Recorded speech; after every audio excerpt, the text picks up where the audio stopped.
Olá! Bem-vindas e bem-vindos a mais uma análise detalhada aqui no The Deep Dive.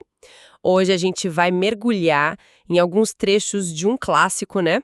A edição brasileira de Como Fazer Amigos e Influenciar Pessoas, do Dale Carnegie. Um livro lá de 1936, mas que, nossa, continua super popular. É verdade. Um fenômeno mesmo. E a nossa missão aqui é meio que garimpar as ideias-chave desses textos, sabe? Sobre relações humanas. Claro que não dá para cobrir tudo, o livro é bem denso, mas a ideia é extrair aqueles princípios, aqueles insights que o Carnegie observou e que fazem a diferença no dia a dia, na forma como a gente lida uns com os outros. Exatamente. E o mais interessante, eu acho, é que apesar de ser antigo, a psicologia por trás das ideias dele parece que não envelhece, né? A gente vai focar não só no que ele sugere, mas tentar entender o porquê daquilo funcionar, sabe? Olhando alguns exemplos que ele usa nos trechos e pensando em como isso se aplica hoje em dia. Perfeito, então bora começar essa exploração. Talvez pela base de tudo, né? Como interagir sem criar, sei lá, atrito, ressentimento. O Carnegie parece ter uma visão bem clara sobre o que não fazer primeiro. Tem sim. O primeiro princípio fundamental dele é bem direto. Evite criticar, condenar ou se queixar. Ele argumenta que é inútil, basicamente, porque coloca a outra pessoa na defensiva, né? E geralmente faz ela justificar o que fez, por pior que tenha sido. Uhum. Ele até cita uns exemplos meio extremos, tipo Al Capone, que se via como um benfeitor. Nossa. Mas a lógica vale para o dia a dia. Criticar fere o orgulho, a vaidade da pessoa. E aí gera um ressentimento que, olha, pode durar muito tempo. A gente está lidando com criaturas de emoção, né? Não só de lógica. É verdade. Crítica raramente abre a porta para mudança, né? Parece que mais fecha. Mas, então, se criticar não funciona, qual seria a alternativa? Como é que a gente lida com erros, com problemas, sem gerar essa defensividade toda? Aí entra o segundo princípio fundamental dele, que é tipo o outro lado da moeda, sabe? Ofereça apreciação honesta e sincera. O Carnegie diz que, depois das necessidades básicas, tipo comida, sono, o desejo mais profundo do ser humano é o de ser importante, de ser reconhecido, valorizado. Ah, sim, faz sentido. E ele diferencia isso muito bem da bajulação, viu? Bajulação ele diz que é insincera, egoísta, geralmente nem funciona com quem é mais perceptivo. A apreciação genuína, não. Ela vem do coração, é específica, é altruísta. Ele cita o Charles Schwab, um dos grandes executivos da época, Sei. que dizia que a maior habilidade dele era despertar entusiasmo nas pessoas. E como ele fazia isso? Com apreciação e encorajamento. Ele detestava a crítica, porque via que ela murchava as pessoas, sabe? Enquanto o reconhecimento faz elas florescerem. Entendi. Então, em vez de focar no erro, no que está faltando, a ideia é buscar e reconhecer o valor, o esforço, mesmo que pequeno. Isso me parece que conecta muito com motivação também, né? Totalmente, com certeza. E isso já puxa o terceiro princípio fundamental. Desperte um forte desejo na outra pessoa. Segundo Carnegie, a única maneira de influenciar alguém a fazer alguma coisa é falando sobre o que ela quer e mostrando como conseguir aquilo que ela deseja. Ah, interessante. Não adianta ficar só no nosso interesse, né? Exato. Tem que se colocar no lugar do outro. Entender o que move aquela pessoa.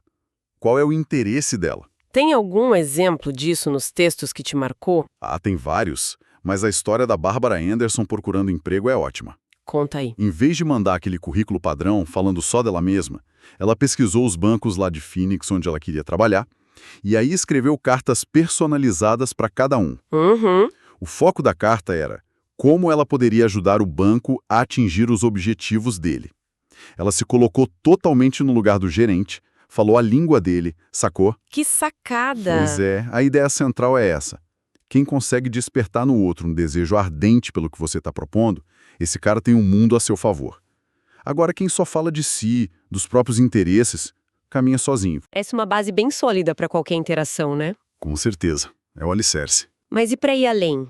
Para construir conexões, fazer as pessoas gostarem de estar com a gente. Carnegie também dá umas dicas para isso, certo? Sim, sim, tem uma parte inteira dedicada a isso.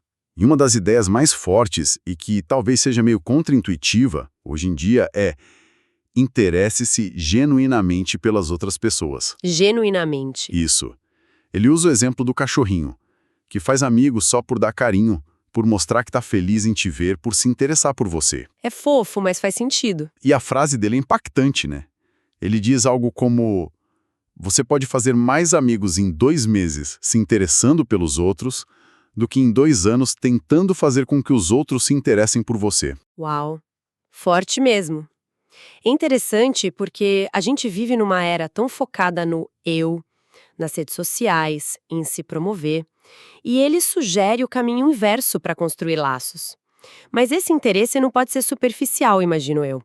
Tem que ser de verdade. De forma alguma. A palavra-chave é genuinamente.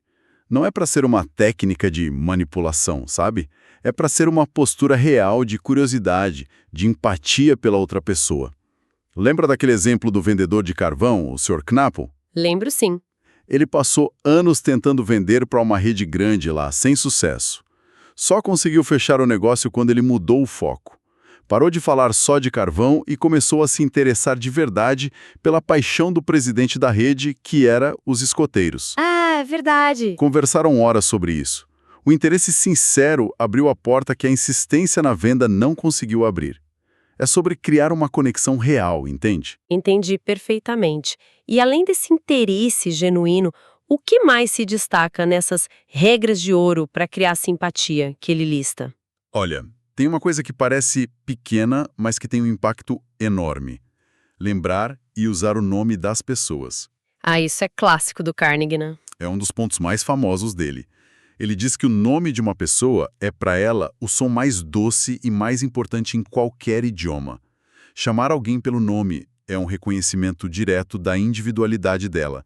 Mostra respeito. Mostra que você a vê. Lembro da história do Jim Farley, aquele político que dizia que parte do sucesso dele vinha da habilidade de lembrar milhares de nomes. Mas por que isso é tão poderoso psicologicamente falando? Mostra que ela não é só mais uma na multidão para você. Ela é um indivíduo e você reconheceu isso.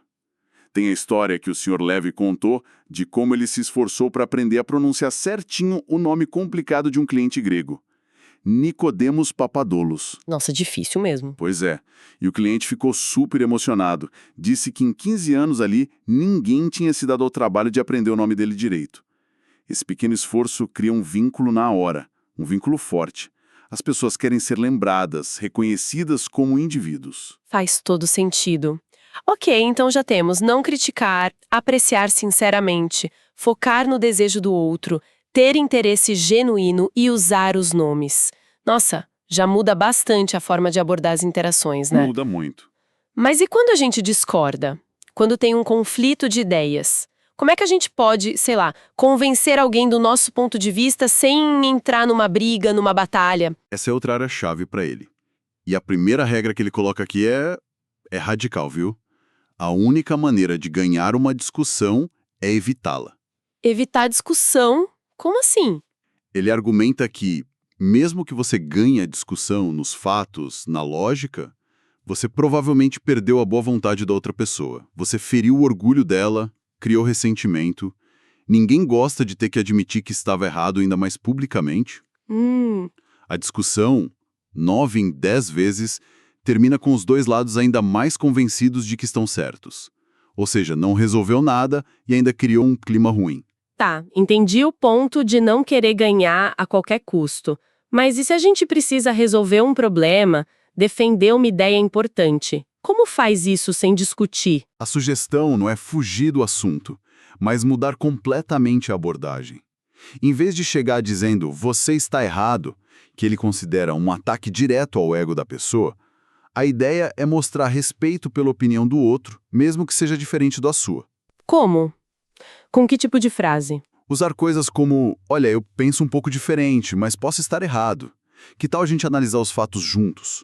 Ou "entendo o seu ponto de vista, mas eu vejo essa questão de outra forma por causa disso e disso." Isso abre a porta para o diálogo, sabe? Não fecha com um confronto. Entendi, é mais suave. E tem um ponto crucial. Se nós estivermos errados, admitir isso. Rápido e enfaticamente. Sem desculpas, sem tentar enrolar. Admitir o erro primeiro. Isso parece tão contraintuitivo. A gente geralmente tenta se justificar, né? Exato. Mas pensa no efeito que isso causa. Quando você admite seu erro de forma clara, honesta, rápida, você meio que desarma outra pessoa, tira a munição dela. O Carnegie mesmo conta aquela história dele com um policial por causa do cachorro que estava sem coleira no parque. Ah, sim, lembro. Ele admitiu a culpa na hora, disse sim, estou errado, mereço a multa. E a admissão imediata mudou totalmente a atitude do policial, que acabou sendo mais compreensivo. É muito mais eficaz do que tentar arrumar desculpa ou culpar os outros. Reconhecer a própria falha cria um ambiente mais seguro para resolver o problema de verdade. Interessante essa dinâmica, evitar o confronto direto, buscar pontos em comum, admitir os próprios erros, mas para realmente persuadir alguém, para trazer a pessoa para o nosso lado, imagino que precise de mais do que só evitar o conflito, né? Com certeza. Um passo fundamental aí é tente honestamente ver as coisas pelo ponto de vista da outra pessoa. Se coloque no lugar dela antes de começar a apresentar seus argumentos. Empatia, basicamente. Exatamente. Empatia ativa. O Carnegie deu aquele exemplo dos meninos que viviam fazendo fogueira no parque perto da casa dele. Lembro, ele ficava bravo. Sim, no começo ele só ameaçava, chamava a polícia, não adiantava nada. Aí ele mudou a tática. Tentou entender por que eles faziam aquilo. Era pela aventura, para se sentirem importantes, talvez. E aí? A partir daí, ele conseguiu conversar com eles de outro jeito. Apelou para a cooperação, mostrou o perigo de incêndio para todos, ofereceu uma alternativa segura para eles fazerem a fogueira em outro lugar e ainda os transformou em guardiões do parque, responsáveis por evitar outros incêndios. Funcionou. Entender a perspectiva do outro é a chave. E mostrar que você entende mesmo que não concorde 100%, aquela coisa da simpatia que ele fala? Exatamente isso. Mostrar-se simpático às ideias e desejos alheios. Usar frases como: olha, eu não te culpo por se sentir assim. Se eu estivesse no seu lugar, talvez sentisse a mesma coisa. Isso valida os sentimentos da pessoa, mesmo que você vá discordar do conteúdo depois. Uhum. Todos nós buscamos essa compreensão, essa simpatia, né? Quando alguém demonstra isso, cria uma ponte. Torna a pessoa muito mais receptiva ao que você tem a dizer em seguida. E tem uma última técnica de persuasão que me chamou bastante atenção nos trechos. A ideia de deixar a outra pessoa sentir que a ideia foi dela. Como isso funciona na prática? Parece meio manipulador. Olha, pode parecer, mas a ideia por trás é psicológica. A gente tende a confiar muito mais nas ideias que a gente acredita que teve, né? Que descobriu por conta própria. Verdade. Então, em vez de chegar impondo a sua solução, você pode fazer perguntas, dar sugestões sutis, meio que plantar as sementes, sabe? E deixar o outro chegar à conclusão que você gostaria. Lembra do vendedor de equipamentos de raio-x? Sim, ele não tentou vender direto para o médico. Exato. Ele foi lá e pediu a opinião do médico sobre como melhorar o equipamento. Ao dar a opinião, o médico acabou percebendo sozinho que precisava de um equipamento novo, justamente o que o vendedor tinha. Quando a pessoa sente que a ideia partiu dela, ela abraça a ideia, defende e implementa com muito mais entusiasmo. Nossa, percebo um padrão muito forte aqui. Parece que tudo gira em torno de entender e respeitar a psicologia do outro, né? O ego, as emoções, o desejo de importância. Precisamente. O Carnegie não inventou a roda, ele foi um grande observador do comportamento humano. Ele viu o que funcionava e tentou organizar isso em princípios. E isso se aplica também, talvez de forma ainda mais crucial, quando a gente fala de liderança. Como corrigir, guiar, mudar comportamentos sem ofender, sem gerar ressentimento no time. Esse é um desafio enorme para qualquer líder, né? Qual a abordagem que o Carnegie sugere para isso? Bom, o primeiro passo, sempre, antes de qualquer feedback corretivo, é começar com um elogio e apreciação sincera. Reconheça primeiro o que a pessoa faz bem, o esforço dela, algum ponto positivo. Preparar o terreno, né? Exato. Mostra que você vê o quadro completo, não só o erro. Depois, em vez de uma crítica direta, na lata, ele sugere chamar a atenção para os erros indiretamente. Indiretamente. Como assim? Dá um exemplo. Lembra do Charles Schwab, de novo? A história de quando ele viu uns operários fumando bem embaixo da placa de proibido fumar. Lembro. O que ele fez? Em vez de dar uma bronca, gritar, ele se aproximou calmamente, ofereceu um charuto para cada um deles e pediu gentilmente se eles poderiam fazer o favor de fumar lá fora. A mensagem foi passada claramente, mas sem humilhação, sem confronto. Genial.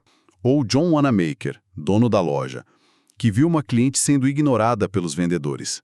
Ele mesmo foi lá, atendeu a cliente com toda a atenção e depois só entregou a compra para os vendedores embrulharem, sem dizer uma palavra. A lição ficou clara para eles, mas de forma indireta. Entendi, é mais sutil, bem menos agressivo. E ele também sugere falar dos próprios erros antes de criticar o outro, certo? Li isso nos trechos. Sim, fundamental. Isso cria um senso de humildade, de conexão, dizer algo como: nossa, eu mesmo já cometi esse erro várias vezes no passado.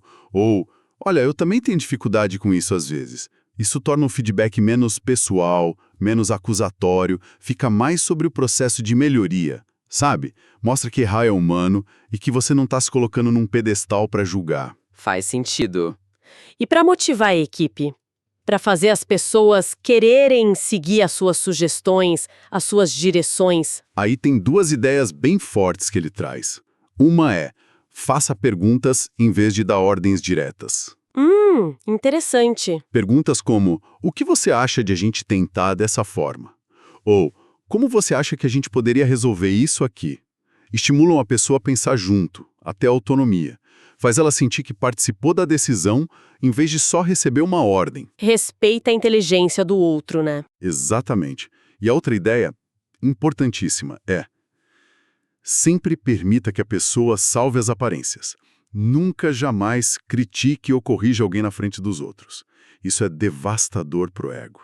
Nossa, sim, humilhação pública é terrível. Se precisar dispensar alguém, faça isso com dignidade, reconhecendo as contribuições passadas da pessoa, se possível. Proteger a autoestima da equipe é fundamental para um bom líder. A história da GE com o Steinmetz, aquele gênio da engenharia... Sim, ele era meio difícil, né? mas muito valioso. Quando precisaram mudar a função dele, em vez de uma demissão humilhante, deram a ele um título de consultor, manteram o status, salvaram as aparências dele. Ferir a dignidade de alguém, como dizia o Saint-Exupéry, que o Carnegie cita, é quase um crime. Concordo plenamente. E para inspirar as pessoas a darem o melhor de si, o que mais? Elogiar. Elogiar cada pequeno progresso, ser, como ele diz, caloroso na aprovação e pródigo no elogio. O reforço positivo funciona, gente. É impressionante. É verdade. E também dar à pessoa uma boa reputação para ela zelar. Tratar as pessoas como se elas já fossem a versão melhor de si mesmas que você espera que elas se tornem. Lembra da professora que transformou o pior aluno da turma? Lembro. O Tommy. Isso. Ela começou a tratá-lo como um líder natural, deu responsabilidade para ele, e ele começou a agir como tal. As pessoas tendem a corresponder às expectativas positivas que a gente deposita nelas. É poderoso isso. Nossa, quanta coisa! Mesmo a gente focando só nos pontos principais que estavam nos trechos, a riqueza dos exemplos e a profundidade psicológica que o Carnegie traz são impressionantes, né? Se a gente tivesse que condensar a essência de tudo isso que a gente explorou aqui, qual seria o resumo da ópera? Olha, eu acho que a essência é: as relações humanas são muito mais regidas pela emoção, pelo ego, pelo desejo de importância do que pela lógica pura. A gente esquece disso às vezes. É verdade. Portanto, para interagir bem, para influenciar positivamente, a gente precisa basicamente de 4 coisas, pensando no que a gente conversou. Primeiro, evitar ao máximo ferir o ego do outro. Ou seja, sem críticas diretas, sem humilhação, sem discussões inúteis. Segundo, alimentar esse desejo de importância que todo mundo tem. Como? Com apreciação sincera, usando o nome da pessoa, ouvindo com atenção de verdade. Quer com o que o outro deseja. Focar no interesse dele, tentar ver as coisas pelo ponto de vista dele antes de falar o nosso. E quarto, especialmente na liderança, agir com empatia e encorajamento. Elogiar os progressos, permitir que a pessoa salve as aparências, inspirar dando confiança e uma boa reputação para ela zelar. Uma abordagem profundamente humana, né? No fim das contas, não são truques, não são macetes, é um entendimento de como a gente funciona como ser humano. Exatamente. E é por isso que continua tão relevante, mesmo depois de quase 90 anos. São princípios de inteligência emocional, de inteligência social aplicados na prática. Quem busca melhorar as próprias interações, seja no trabalho, na família, com os amigos, encontra nesses trechos do Carnegie um guia prático, sabe? E atemporal, para construir pontes em vez de muros. Fica então a reflexão para quem nos ouve, né? Considerando esses princípios todos que a gente discutiu aqui, inspirados pelo Carnegie, qual pequena mudança na nossa própria abordagem diária, talvez escolher só um desses pontos para praticar mais conscientemente essa semana, poderia gerar um maior impacto positivo nas nossas interações? Fica aí a pergunta para a gente pensar e, quem sabe, experimentar no dia a dia. E assim a gente conclui esta análise. Muito obrigada pela companhia e até a próxima exploração detalhada aqui no The Deep Dive.